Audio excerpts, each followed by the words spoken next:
All right, so how did your homework assignment go? I'm hoping that none of that math discouraged you at all because it is a hustle, it is a grind, and if you're only here to make money, then it's probably going to be a really tough business. You're doing this because you're passionate and you have a product that people like and you really want to get out there, right? So I just want to go over a few things.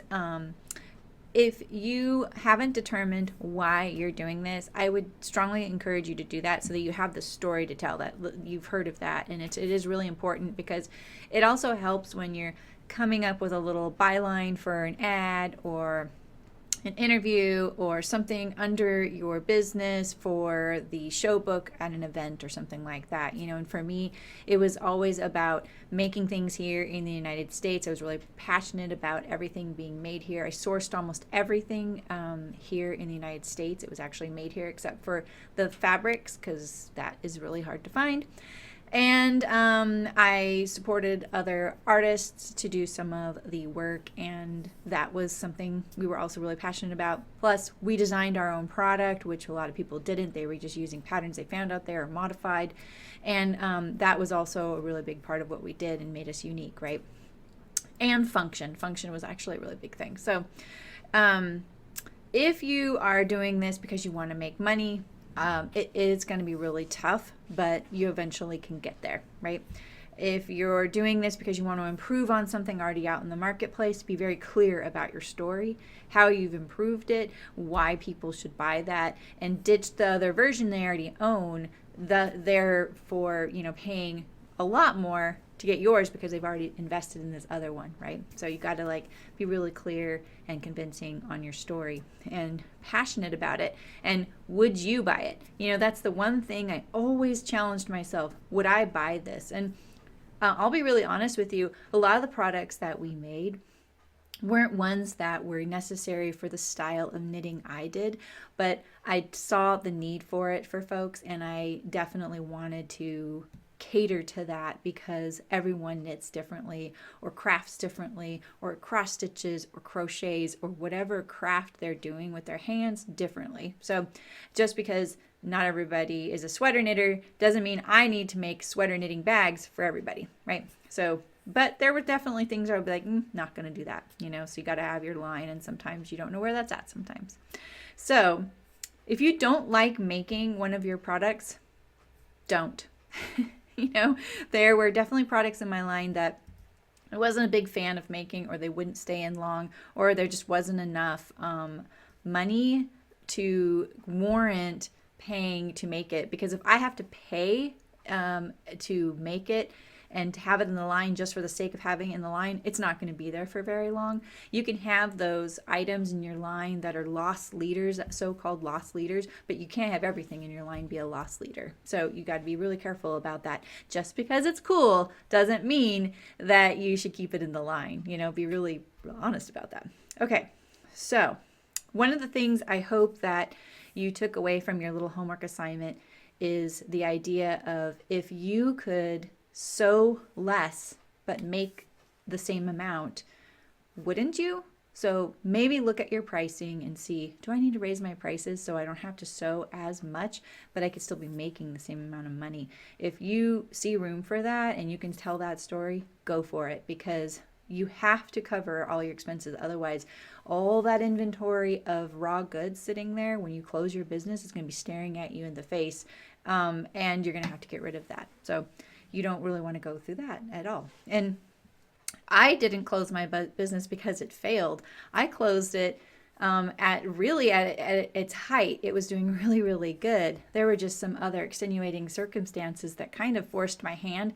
I could have definitely pushed through those challenges and figured things out. But at the time, there were so many kind of intense things happening in my community and to family members around me and friends, my employee. I just didn't really have the heart to just keep driving that square peg into a round hole just to keep chicken boots alive. It was fine with me if I put it aside for a while. And obviously it ended up being put aside indefinitely. But here we are still talking about it. And I really like being able to share what I learned from that experience. And who knows, maybe someday something will come out of that, right? All right, so three other little small things. Then we get right into the marketing. So make sure that your products have you have different price points, right? So you have, the lower price item to the upper price item, so that people have a choice, especially if they've purchased from you and they really like it.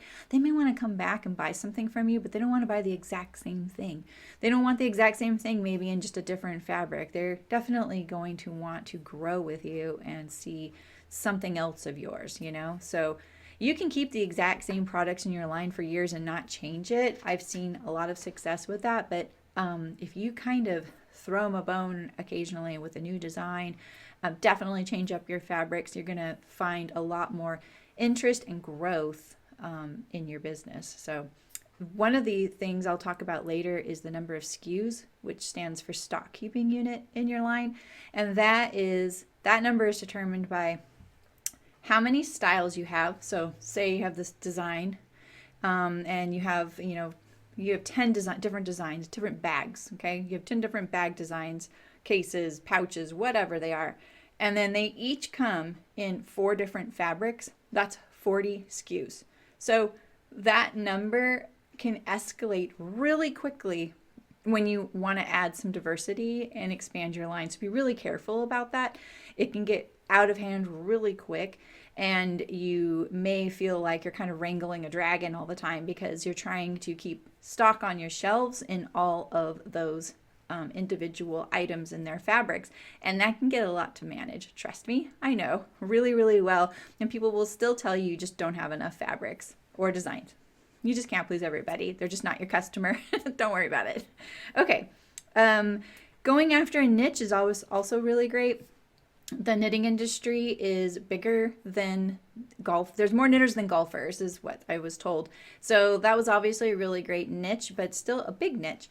And I think that there's even little sub niches within that as well. So try not to get too nichey, because you may only have 12 customers, because there may be a lot of people that need that, but they can't find you. So you can't get too nichey, but having a niche is really great. My philosophy personally is that bigger is not better, and being a millionaire isn't really something I think we all need to be. I'm more about quality of life and sustainability as far as my health of my business, and environmentally as well.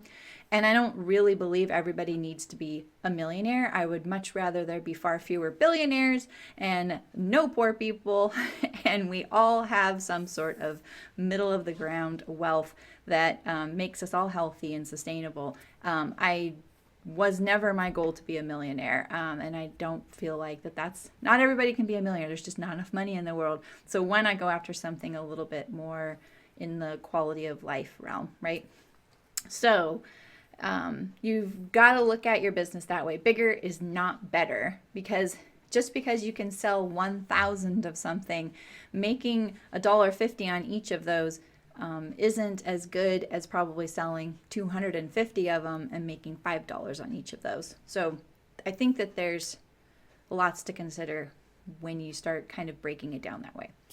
So I'm going to go through a lot of different styles of marketing that we did, and there's probably even more out there, especially now, like between the internet becoming what it is and the just social media becoming what it is. There's always new avenues, and you just got to do what's right for you. So I'm just going to go over the things that we did. When I first started out, print advertising was still pretty popular, and online advertising was less so. And it felt really good to my ego to see myself in these really amazing knitting magazines or wherever, So there's value in that, but I had a web-based business, and I wanted someone to end up at my website. So eventually I got completely away from print advertising, because I'd much rather have the person see my ad and be able to click it and it take them through. And I would ask them specifically, is my ad in your newsletter, podcast, fundraiser, whatever it is it a clickable ad? Will it take them somewhere I want them to go? And I wouldn't even consider it if it didn't. There is a lot to be said for driving traffic to your website directly, because then you have the opportunity to maybe grab their email address for your newsletter list, which I will talk a lot about at one point, or have them there browsing your merchandise, right? doesn't matter what website you have. I'm not a firm believer in Etsy over Shopify or Wix or whatever all the other ones out there are. I did what worked for us, and I think you should too.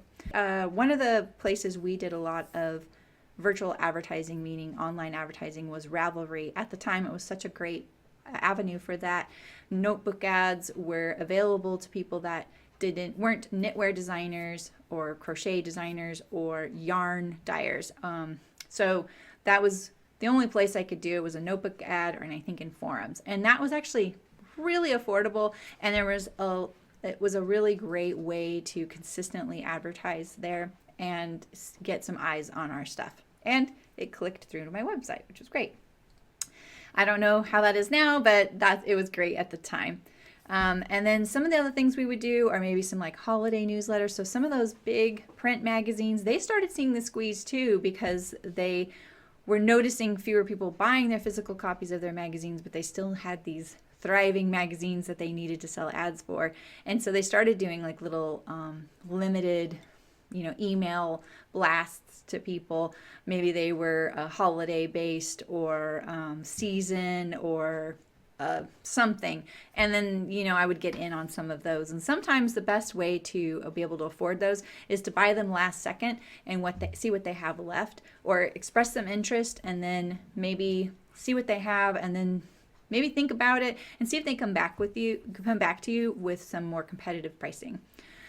Some of the online ads that I did that made me a little bit nervous were ads through these really, really big advertising engines that were doing lots of free stuff, free knitting this, free sewing that, all these free things.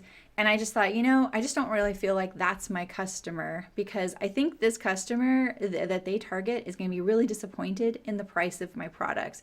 And I don't really need to be a frustration or a disappointment, but at the same time, we had things that could be useful to some of those customers. And so I tried it out, and I actually got some of my best return doing some of those ads, and the number that my newsletter grew was really great. And I think that was ended up being a really good source, and I think that was Prime Publishing. So you just got to check it out sometimes and experiment, and advertising isn't cheap, but you don't have to do it constantly. Just kind of do it occasionally and do it as a reminder. Ravelry I did every single month without fail. I was very consistent about that. $15, I could handle that. So, okay, so I know that probably every single one of you, if you've been making bags and selling them or something, making whatever you're selling, it doesn't have to be bags. I say bags because that's what I did, has been asked by somebody, can we review your product? Can we have one of your, basically what they're saying is give us something for free and we'll review it. I am not a fan of that at all. And I do not believe that they are actually going to do that. They might do it, but I don't think it's really going to help you out very much. So some of the, so this is like blogs, podcasts, vlogs, and things, anything in that kind of nature, right? Or just a review thing. So I will tell you that some of the things that really helped me early on get a good start and get some like exposure was someone buying my thing, reviewing it, not even telling me, and then I would see the traffic from whatever they were doing going to my site, because you can look at your analytics and see, even on Etsy, where your traffic is coming from. And I found that really valuable, and then I could check them out and see, what did they say? What, it always made me nervous. But, when you wake up and you have 10 orders, like all for the exact same thing, someone talked about you. And if you can find out who it is, it's really great, because you can kind of keep an eye on that and maybe offer them something for a giveaway someday. And I did that. So Clara Parks, who I didn't know at the time, talked about this nifty little gizmo I had come up with to keep your work on your needles, and you could throw the thing into your bag, your project into your bag, and it wouldn't fall off. And it was called a needle keeper. And she reviewed that in her newsletter. Didn't even tell me that. I didn't know. I don't even know if she bought the thing under a different name or if it was her name. I really am so clueless when it comes to people and names and who's famous and who's not. I am pretty naive in that department, and my friends will back me up here and say that, because I honestly find it a little bit stressful to see all the other stuff going out there. And then it kind of, we all have our self-esteem issues, right? I don't really want to see what else is going on sometimes, so that I don't get nervous that I'm not doing good enough, why aren't they talking about me? What aren't I doing right? We all have those little foibles, and definitely I also didn't want to ever be influenced by other bag designs. So I kind of kept myself kind of free of that. I have Instagram and social media, and I would check all that out, and I didn't it wasn't like a wall that I put up, but I didn't seek it out. And I never looked at my competitors' stuff. I never even looked at their websites. Maybe you should, maybe you shouldn't. That's up to you. I never really felt the need to. So even if someone said, hey, I think someone's copying you, what can I do about that except get frustrated and upset? And I don't really feel like doing that. It was already such a big job and burden to be designing a line, manufacturing, marketing, and shipping it out. I didn't really need that frustration keeping me up at night. So I just didn't look at that stuff. And if a friend said something to me, sometimes I'd be like, no, I just don't want to know, and they kind of got the hang of that with me. So Claire Parks was such a huge gift that she gave me, that she reviewed my thing and liked it. She could have not liked it, but I was really lucky that she did, and she believed in that product. And I sent her a little note and said, hey, I saw that you reviewed my thing. Thank you so much. And she put a little nice, sweet reply, and I'm glad you got some sales. And I had gotten to meet her later, after that, years later, I got to meet her a few times, and that was really a treat. So that was really nice. Other things that came away like that are a blog named The Knitting Broomstick. All of a sudden, I kept seeing pocket buckets being sold. It wasn't something that sold constantly. It was a consistent seller, and people loved them.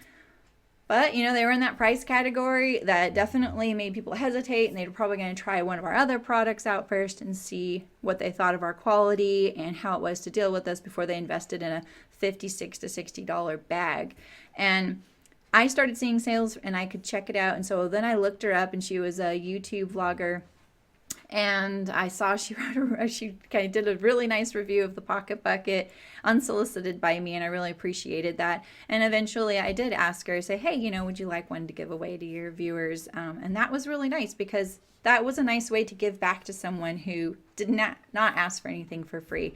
And she was genuinely shocked, and she ended up being a really great ally and support to us, as well as many other people and bag makers in this genre. The other things that came my way like that are interviews. I got interviewed by Yoth and interviewed later on by Wholesale, and those were really great things too, because those were about me and my process and my journey, and they were really interesting people themselves, and had interviewed a lot of really interesting people. And those were really great ways to be able to have that one opportunity to say in your own words what your business is about, and it not just be some catchy little tagline under your bio at a show.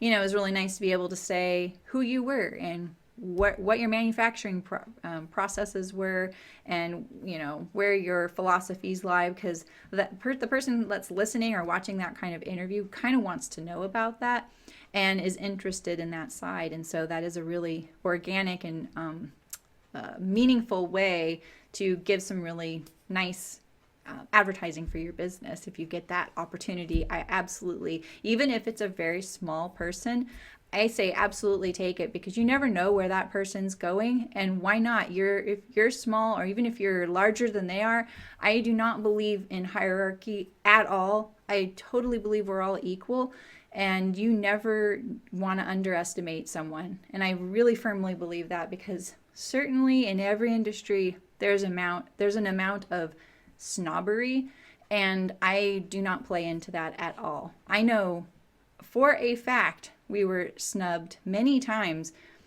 for print ads because our aesthetic wasn't theirs, I think, or we were looked past for other opportunities and projects because they were making up assumptions about who our product or who our customer was and they didn't want a part of that. Well, you know what? I don't want a part of them either if that's what's going to happen.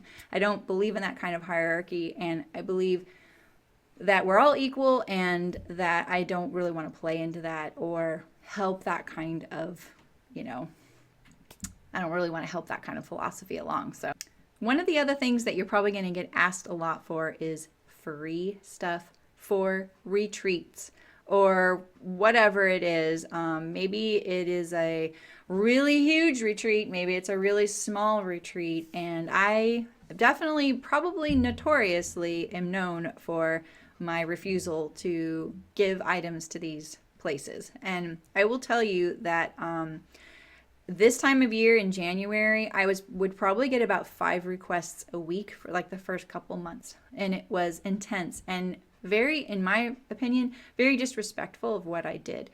And I will explain to you my philosophy. If someone is charging for a retreat and they're saying, hey, this is a retreat, we're going to do this, whatever, it's this much money, blah, blah, blah, and there's goodies, there's free goodies and stuff like that, they can absolutely include a little bit of money in that fee to cover buying things from you. And if they're truly about supporting small businesses, because this is what they would say, we love your business, we love your product, we really want to support and promote businesses like you to our knitter, they love your stuff, blah, blah, blah.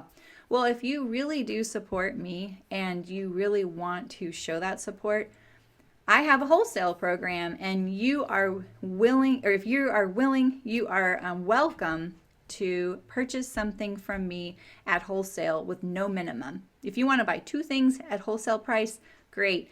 And then at least that covers the expense of our materials and our labor, and you can even build that amount in to the fee that you're charging everybody. I didn't think that was a lot to ask, but they would say things like, oh, don't you have like pencils with your business name on it, or chocolates or rulers or whatever, any of that kind of stuff, or seconds. They only wanted free stuff. And so this really grated on me, and I ended up having a very nice, very upbeat, and very honest little write-up on my website that said, hey, if you're a knitting retreat or you're looking for items for your giveaway or a donation for your guild or whatever, please read this first. So here's the deal. We offer wholesale to you. You are more than welcome to purchase any of our items at a wholesale price to give away at your fundraiser, retreat, or whatever. If it was a fundraiser, that was something different. It was a fundraiser for something like a good cause, I would absolutely do something, like I would give something for that. Not every single fundraiser, but almost all of them, because there's sometimes you have to kind of budget how much you're going to give away in a year. But if it's something like a retreat and they're charging a fee, I don't really buy into the fact that they're supporting me if they're not willing to give me a few dollars. If they can't pay $30 for something and get 3 Notions cases to give away, I don't know. That doesn't feel like a big support for me. And there were retreats like for the Knit Girls. They were such a great supporter, and they would do all kinds of really great reviews, unsolicited.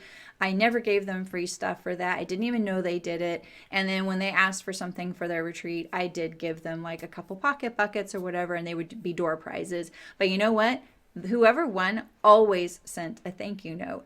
Everybody that I gave something to them, their attendees, whoever won, always sent a thank you note, and that definitely made me do it the following year. So, there's some merit to that. People don't realize you're a real human being on the other side of that. Sometimes they forget that, and what a long way that, goes to saying thank you, So I don't buy into this whole thing of like, hey, for exposure, we're going to review your item. Can you send it to this address?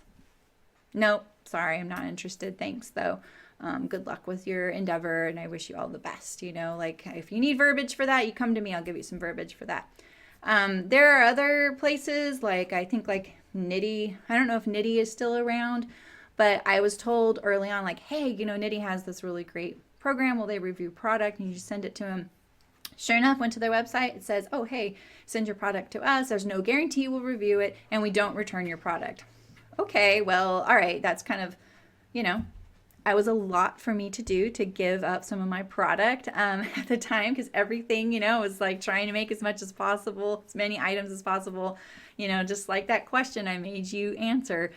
There, I was in that boat, like trying to make as many things to have on the shelf to sell. But I knew that that would be a really great thing, and I was learning who Knitty was, and you know, then after they got my package, I got an email from their sales department saying, hey, we have ads. And I was thinking, well, that's interesting. It's kind of oddly timed that they got my review package.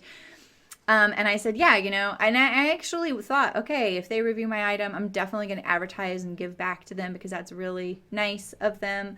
But, I just sent $150 in product to them. I'm going to wait and see what happens. And nothing happened. And so 9 months later, they finally did review my product without even telling me, I don't think. And I kind of figured it out because I saw the traffic and I saw the sales. But the problem was that fabric that they had 9 months later, that was long gone. I had barely any of it left. And people were really, really upset that I didn't have all of these things in stock in that fabric. They thought that was false advertising. They're like, well, why would she submit this thing to review if there's not more sewn in this fabric? It was all gone. I had already sewn it. It was a really good fabric. It was out of print too by then, and I couldn't get more. And so that kind of bit me in the butt and left kind of a bad taste in my mouth. So, I don't really know if there was some sort of quid pro quo there. I doubt it, but it felt kind of weird. And those kinds of things, I think you should be really clear. If you're sending out product to be reviewed, don't expect to get it back and don't expect the review. So say goodbye to that product, knowing that might happen. You might not see it or hear about it ever again. Other places, like magazines, like some of those big magazines, if you ask them nicely afterward, they'll send it back to you. They're happy to do that. They get so much product. They're fine with that. And some of those magazines do some like little seasonal things in their magazines. And even though it's print, I still actually, those little seasonal and special issues are sold far more than all their others. And I saw a really great return on some of those. I really enjoyed doing some of those. If it was some sort of like theme or a gift guide, those were really great for me. So I liked doing those too. One of the other things that we did, and this is what I call paid advertising, you'll hear me refer to this a lot, is a subscription box. So you saw that Knit Crate cost sheet, and that was one of the subscription boxes we did. And at the time, subscription boxes were kind of new, but they were gaining in popularity. And they said, hey, would you be interested in being in one of our subscription boxes? We can pay, and it was this really small amount of money. I feel like it was $4 to $6. And I thought, what the heck can I make for $4 to $6? And they wanted, I think they maybe even said a bag. And that's when I came up with, what if we detuned the sock box? And so we left off a lot of details on that sock box, sewing wise, to make it a little more affordable for us to make. And it was a lot. It was like 1,000 of them. I can't remember how many they ordered. Maybe it was 800. And we did it. And it was such a perfect opportunity for me to get one of my products in someone's hands. I didn't have to pay for the advertising opportunity because I got paid. I may not have made a profit on that, and we spent a lot of time on that, but it paid my employee, paid for all the materials, and I included a little postcard in there with other pictures of our products and, my little philosophy on the back or whatever, like functional and, accessories for the knitter and crocheter. I can't remember what my tagline was, but it was something like that.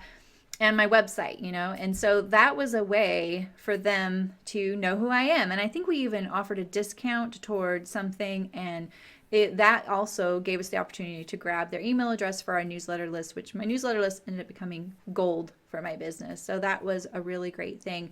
And I really liked that opportunity. And we even sent them like 100 bags that got sewn a little differently, and we had to take them back and fix them and send them out. And it still ended up being a really great thing for me. And I never did it again. I just did that one. And I think that was a perfect way to advertise your stuff, and it's paid, right? So other ways of getting paid advertising is wholesale. So I always had some, diverse views on doing wholesale. I didn't want to do a lot of wholesale because I made a lot less on each bag or item I sold, and I didn't want to spend all of our time making things in that price range and for the return I got. Because remember, there were a lot of pesky numbers that were missing from that cost sheet. We saw that my overhead and things like that were missing, right? So I wasn't really covering all of the costs, even though I had that beautiful cost sheet. So there were things I had to pay attention to. But you can do other things like trunk shows with that store and say, hey, we don't do wholesale, or we do wholesale, but we only do it on these items here. Like, you can pick and choose what you do, but we can do a trunk show and ship you out a big selection of things geared towards your customer and the colors and fabrics you think they would like, and then you can have it for a week and then you send it back to us, and a lot of shops really love doing that, because then now they don't have the burden of keeping your stuff and selling through, and you get your inventory back. And sometimes the negotiated rate's a little different than wholesale. You might even make a little bit more because it's like a 40-60 split, and they're only taking 40% and you get 60. So there's some benefits to that. So one of the big reasons I didn't like dealing with wholesale was, see, the thing is, I actually really appreciate brick and mortar stores, that like yarn stores, because they're on the front lines. They're the ones selling yarn and teaching new crafters. And they're absolutely necessary, and they are bearing a lot of the brunt of the expense of having this beautifully stocked store, right? And I had even a good friend say, yeah, but I get the full markup because I have overhead, and I have to pay for everything. And I just would think, well, so do I, and that is in response to the fact that I am making, from that $9 wholesale for the Notions case, I'm making $4 on that Notions case. She was making $9 on my Notions case. So that right there is quite a bit different. Our overheads are not different they're different as far as what they make up, but they're probably not different in cost. I have employees. I paid business insurance. I had a building. I had the day-to-day expenses. I had my equipment, and she did too. So why was she entitled to more than double of my profit on that item? I didn't really like that sense of entitlement, but at the same time, I do value those stores. And, and then the other comeback they will say is, yeah, but I am burdened with having your product. What if it doesn't sell? So am I. So there was no argument for that either. So, there's that as well. Pick and choose your wholesale customers. Don't always just pick those big flashy stores. The little small ones are really valuable as well and provide a need as well. There's no hierarchy here. It is really great that there's some of these stores in these really big cities that attract a lot of tourists, and those tourists go home and you are kind of getting more exposure to maybe areas that, because obviously I've saturated the West Coast with my product. It'd be really nice to get my product out in other areas on the East Coast or something. But, there's a lot of value in some of those tried and true shops that have been around a really long time, and they also get their tourists, and they do have very valuable customers. So I think that you just got to pick who you want to deal with. And I say absolutely pick the people who pay you, and definitely do it. They pay before you ship. We can talk about that if you want. And definitely the people that aren't hard to deal with. I think that you don't need to have hard to deal with customers. The last thing that we could do with a wholesale customer, like a retail store, was custom. And I have my little custom sheet here. I'll show you. All right, so this was my custom sheet. I ran across it the other day and I thought, oh, this is perfect timing. This is spring 2018, so this is pretty recent. This was what I would email out to a yarn store if they wanted wholesale, and I would say, well, we don't really do wholesale. We're not taking on any new wholesale customers right now, but we do custom, and our minimums are really low, and we do them on all these products. And I can send you a sheet if you're interested, and they almost always were 100% interested. The idea of doing custom in our product was such a win-win. It was paid advertising, in my opinion, because we got paid to make it and to put it together and ship it to them, and maybe we didn't make much money on it, but it got into the hands of people that maybe we wouldn't have gotten our product in front of. Plus, it was just a really great way to build a relationship with another store. And I would see those stores at shows that were shopping the shows just personally, and it was really nice to be able to say no by saying yes. And that's one thing I always teach people: say no by saying yes somehow. And so our little custom program, had a little nice little thing. We love collaborating with folks like you. You can upload your own design on Spoonflower, have your logo, a motif, or whatever you want. You can do whatever you want. Our minimum was 20 per item. So if they just wanted 20 stitch marker pouches, we would do that. And the great thing about this too was it kind of kept things fresh for Rayanne, the sewist, who was working for me, and myself, because it was like, ooh, something fun to do, some new fabric, and it was just kind of nice little like diversion from the usual stuff we were making all day, every day, which for our own website. So we did, let's see, the stitch marker pouch, notions case, clear wristlet, double, notions wedgie, charm keeper, zip double. And we would give them exactly how much fabric they would need for that many. So, hey, if you want 20, you're going to need 20, you're going to need a half a yard, and you can get 24 pouches actually out of that half yard.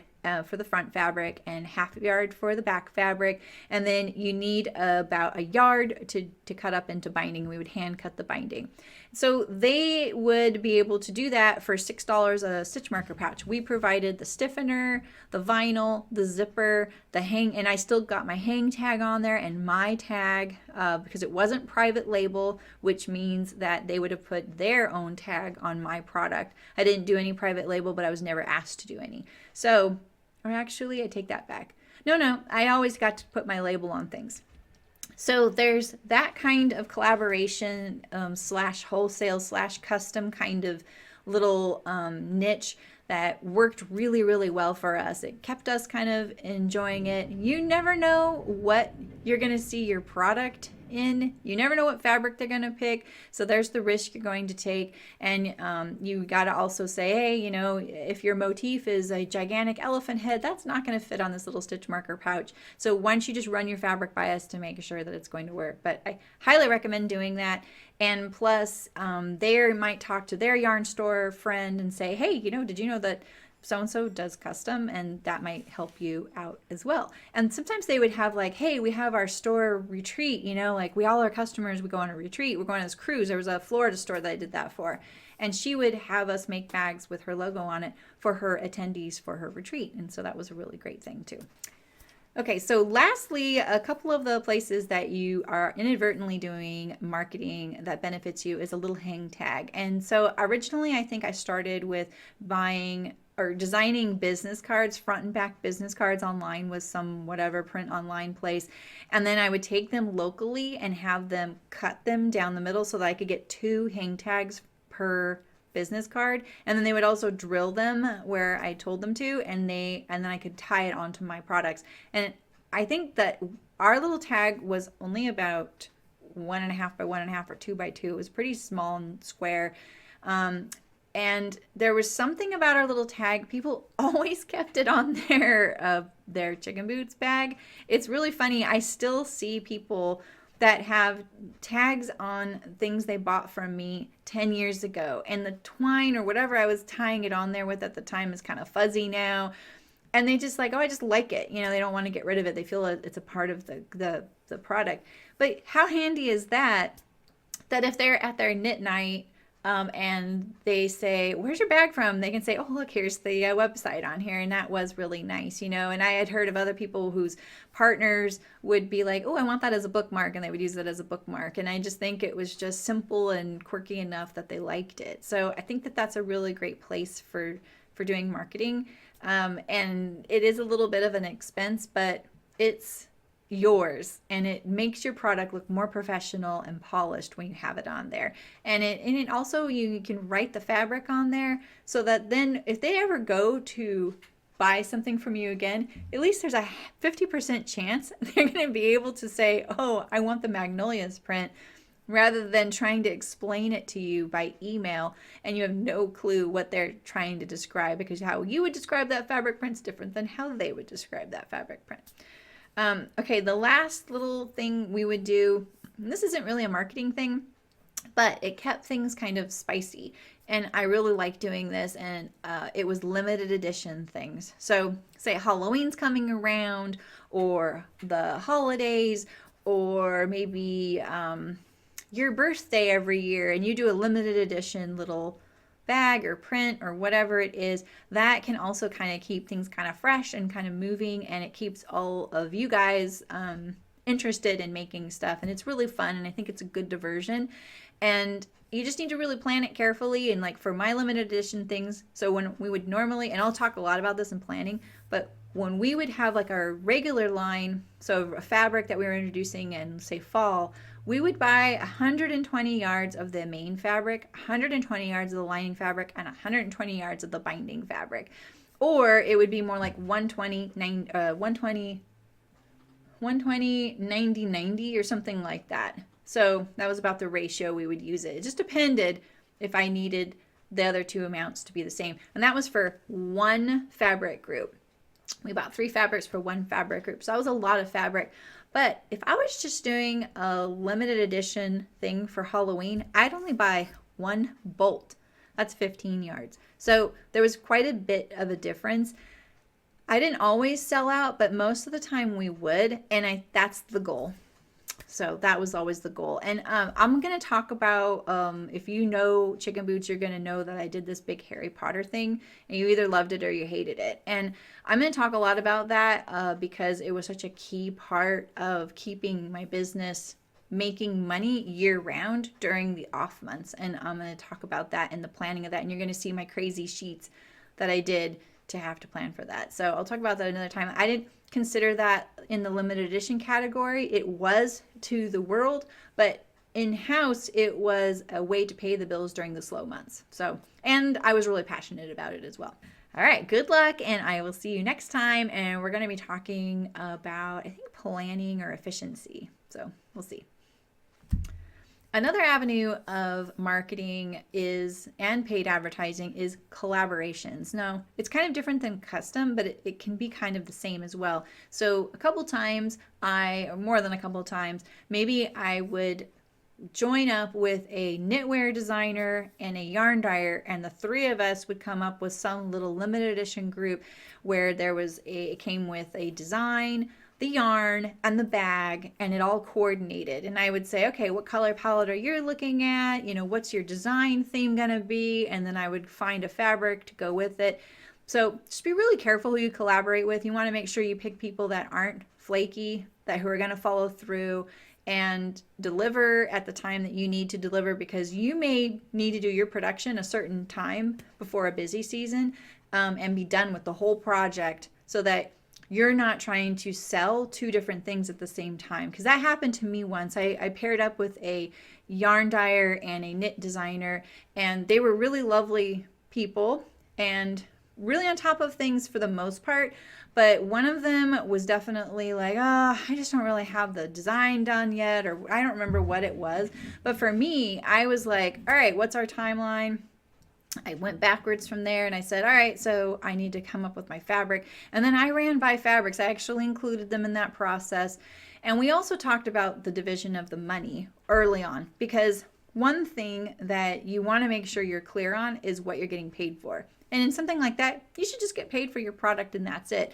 But how are you going to handle it? If all 3 of you are selling it, then you're going to have to be paying each other. Or is it that only one person's going to sell it and then that person's going to dole out the money? It can get kind of tricky. And the way we determined to do it was, I think that we each sold a certain number of them, and we bought the other items from each other. So I bought the pattern and the yarn from those 2 people, and then I sold the kit. And then I was responsible for selling through all my kits. And then they did the same. And one thing I found was I could tell the knitwear designer, she never said this, and she was actually extremely accomplished knitwear designer, really brilliant person. And she never said this, but I could tell it left a bad taste in her mouth how much me and the yarn dyer made on this whole kit. And it was just how it was. So my bag was a little clear wristlet. It retailed for $26. So I made $13 on every kit. And so, because I was basically, well, I just made the $26 for the wristlet and whatever profit that was, right? And as the yarn dyer, she made her yarn. The pattern person got her pattern fee. And so there was nothing wrong with how we did it, but I think it was just one of those moments where it was utter clarity to her how little she got paid for her hard work to do that design. And it's true, but it wasn't our fault. And so you got to be kind of clear from the beginning. You never know what's going to happen. And you may go into it feeling really great about it, and then someone may not feel great about it at the end of it. And that is sometimes what happens. But, they all sold within minutes. There were a lot of them. And it was a great thing, and it was done for me. But they were also kind of late on it. I had the fabric. I actually made all the bags, and I was like, you guys, this is a winter themed bag, and it is December. I don't want to be marketing this over the holidays. What are we going to do? I kind of had to push a little bit. And then we launched it on like New Year's Day, and they all sold out, and it was great. But I didn't like the idea that one person felt like they didn't make as much. And were they entitled to a third of everything? That's debatable, right? You could talk about that for a while. So her pattern was fully tech edited, gorgeous pattern, turned out beautiful in the yarn. It was a great project, but you just got to be really clear about those things and be upfront about it. And when's your delivery date? When do you need to have things? Are you making a sample? Do you need to show your sample? Do you need to get approval by anybody? Is anyone going to be disappointed? And like the project I started this whole design series on, I'm sort of running what I'm doing by the person who ordered this, but I'm not looking for their outright permission. But I would appreciate it if they were like, whoa, that is not the right direction. I would definitely pay attention to that kind of feedback, because it is essentially their customer, and I don't know their customer as well as I would know my own. So, all right, that was my last bit on collaborations. Good luck.